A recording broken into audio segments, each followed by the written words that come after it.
नमस्कार, आप देख रहे हैं सी न्यूज़ भारत और मैं हूं आपके साथ ज्योति अरोड़ा। खबर राजधानी लखनऊ से है, जहां शोषण व अन्याय के खिलाफ जीवनदायिनी 108 व 102 एम्बुलेंस कर्मचारियों ने एम्बुलेंस सेवा पूर्ण रूप से ठप कर दी है। बता दें कि नई सेवा प्रदाता कंपनी जिगित्सा हेल्थ केयर की मनमानी के चलते पुराने लाइफ सपोर्ट एम्बुलेंस कर्मचारियों को बाहर का रास्ता दिखाया जा रहा था, जिसके विरोध में तथा समान कार्य समान वेतन व कोरोना महामारी के दौरान जान गंवा बैठे एम्बुलेंस कर्मचारियों के परिजनों को 50 लाख का बीमा लाभ दिए जाने सहित अन्य कई मांगों को लेकर एम्बुलेंस कर्मचारियों ने अनिश्चितकालीन हड़ताल शुरू कर उत्तर प्रदेश के सभी जिलों में एम्बुलेंस सेवा को ठप कर दिया है। राजधानी लखनऊ में वृंदावन स्थित डिफेंस एक्सपो सैकड़ों की संख्या में एम्बुलेंस की गाड़ियों को खड़ा कर दिया गया है। वहीं भारी संख्या में एम्बुलेंस कर्मचारियों ने इको गार्डन में एक बड़ा धरना प्रदर्शन शुरू कर दिया है। एम्बुलेंस कर्मचारियों के इस बड़े निर्णय के बाद स्वास्थ्य विभाग सहित शासन व प्रशासन में हड़कंप मच गया है। आइए वृंदावन डिफेंस एक्सपो के मैदान से देखते हैं हमारे सी न्यूज़ संवाददाता उमेश विश्वकर्मा की ये ग्राउंड रिपोर्ट।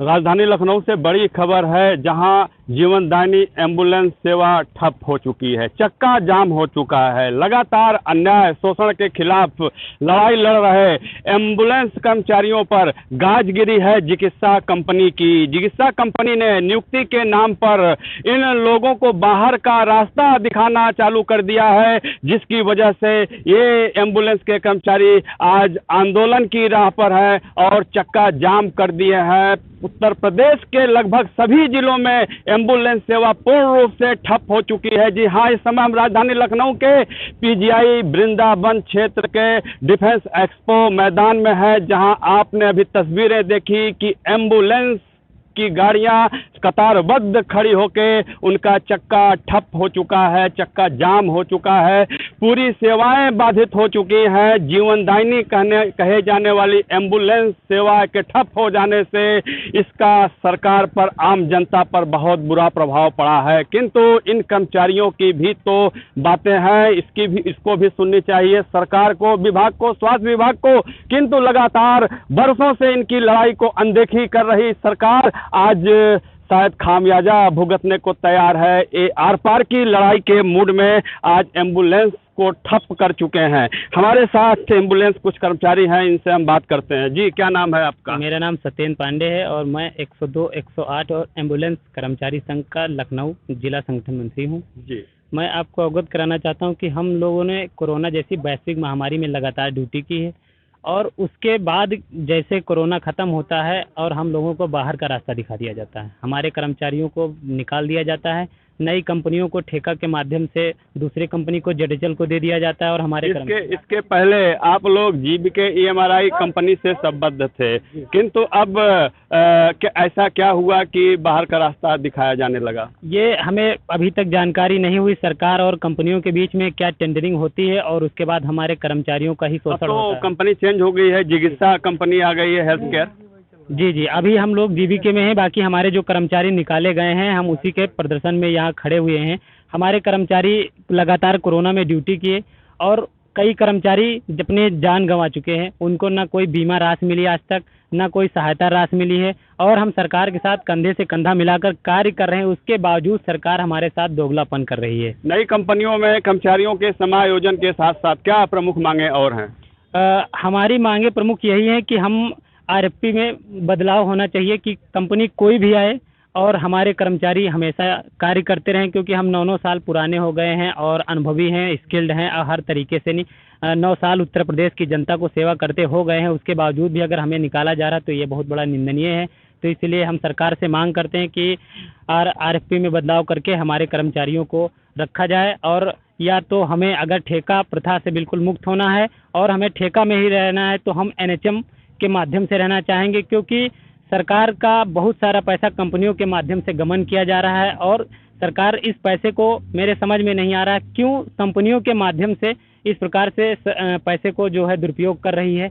हम लोग अगर सेवा दे रहे हैं तो हम लोगों को अपने साथ निरंतर कार्य में लगाए हुए तो अपने साथ जोड़कर हमारा सहयोग और हमारा कार्य को ले। किंतु सरकार, विभाग, कंपनी आप लोगों का लगातार शोषण करती आ रही है, लगातार शोषण कर रही है और आज हमने इन लोगों को 3 दिन का अल्टीमेटम दिया था कि शांतिपूर्ण हम लोग धरना करेंगे और हमारी मांगों को, आप जायज मांगों को मान लीजिएगा और हम लोग जो हमारे कर्मचारी शहीद हुए हैं उनको 50 लाख का बीमा दे दीजिएगा और हमें एनएचएम में शामिल कीजिएगा। लेकिन परंतु प्रशासन, कंपनी या किसी भी तरीके से कोई सुनने को तैयार नहीं हम लोगों की बात को। जो कर्मचारी अभी कार्यरत है, समान कार्य समान वेतन की भी मांग उठ रही है, इन मांगों को भी अनदेखी की जा रही है। जी जी जी, हम लोगों, जबकि उत्तर प्रदेश भारत सरकार का आदेश है कि जल्द से जल्द सभी को समान वेतन समान कार्य दिया जाएगा, उसके बावजूद उत्तर प्रदेश सरकार ना कार्य को, हम लोगों से कार्य 12 घंटे कार्य लिया जा रहा है और हमें पैसा 8 घंटे का भी नहीं दिया जा रहा है, और 12 घंटे, जो कि ये गलत है एकदम।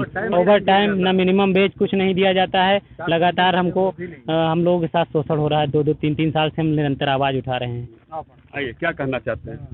कहना ये चाह रहे हैं कि हम लोग कोरोना वायरस के रूप में 2 साल से लगातार काम कर रहे हैं, और कंपनी में जो जीवीके कंपनी है इसमें 7 साल हो गए हम लोग, कुछ लोग 9 साल से ही काम कर रहे हैं, लेकिन सरकार का कंपनी का पता नहीं क्या रवैया है जो दूसरी कंपनी को ठेका दे रही है। ऐसे कौन से कर्मचारी हैं, किस पद के कर्मचारी हैं, एम्बुलेंस सेवा कर्मी हैं जो जिगिसा, नई कंपनी जिगिसा हेल्थ केयर में समायोजित किए जा रहे हैं? लगभग 1000 कर्मचारी हैं जो पहले से जीवीके कंपनी की 108 और 102 की सेवा दे रहे थे। उसके बाद हम लोगों को एडवांस लाइफ सपोर्ट एम्बुलेंस पे किया गया। 3-4 साल हो गया। 2017 में हम लोगों को एलएस में लिया गया था, वहाँ से लेकर के अभी तक हम लोग सही सलामत सुविधा दे रहे थे। कहने का मतलब नई कंपनी में एएलएस के कर्मचारियों पर गाज गिरी है। हाँ, एएलएस के जितने कर्मचारी लगभग 1000 के आसपास हैं, क्योंकि 250 गाड़ियाँ हमारे उत्तर प्रदेश में सब गाड़ियाँ हैं, और सब पूरी गाड़ियों का टेंडर नई कंपनी जिगिसा ले रही है, और वो अपने हिसाब से नई भर्तियाँ चालू कर रही है और डीडी का पैसा भी मांग रही है। हम लोग जाना चाहें भी अगर उस कंपनी में तो 25,000 रुपये मांग रही है, और सैलरी हमको 13,000 समथिंग मिल रही है, और इस समय वो 10,000 के ऊपर देने के लिए राजी नहीं हो रहे हैं। ये आज हड़ताल पूरे उत्तर प्रदेश में है, हर जिलों में है? हाँ, आज पूरे उत्तर प्रदेश में, और जब तक रहेगी, जब तक हमारी मांगे पूरी नहीं होगी, तब तक रहेगी हड़ताल।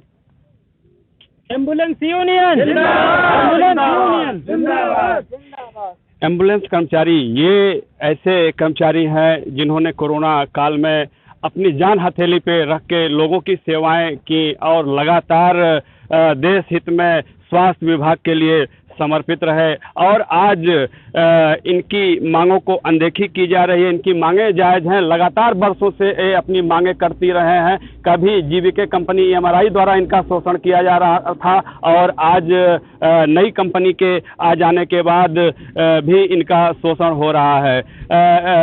लाइफ सपोर्ट के, एडवांस लाइफ सपोर्ट के जो कर्मचारी हैं, इनके भविष्य पर तलवार लटक रही है। नई कंपनी द्वारा जिगिसा हेल्थ केयर की ओर से इन लोगों को समायोजित करने के नाम से इनसे धन उगाही की जा रही है, इनसे पैसों की मांग की जा रही है। लगातार इस तरह चाहे जीवीके कंपनी हो चाहे अन्य कंपनी हो, इन लोग का शोषण होता आया है। ये लोग अपनी आवाज़ उठाते आए हैं, किंतु सरकार ने इनकी नहीं सुनी, न स्वास्थ्य विभाग ने नहीं सुनी, और कर्मचारियों के मिली भगत से इनके शोषण का खेल चलता रहा। आज हालात ऐसे हो गए हैं कि इन लोग को मजबूर होकर कई बार चेतावनी देने के बाद आज एम्बुलेंस सेवा ठप करनी पड़ी, और ये लोग यहाँ वृंदावन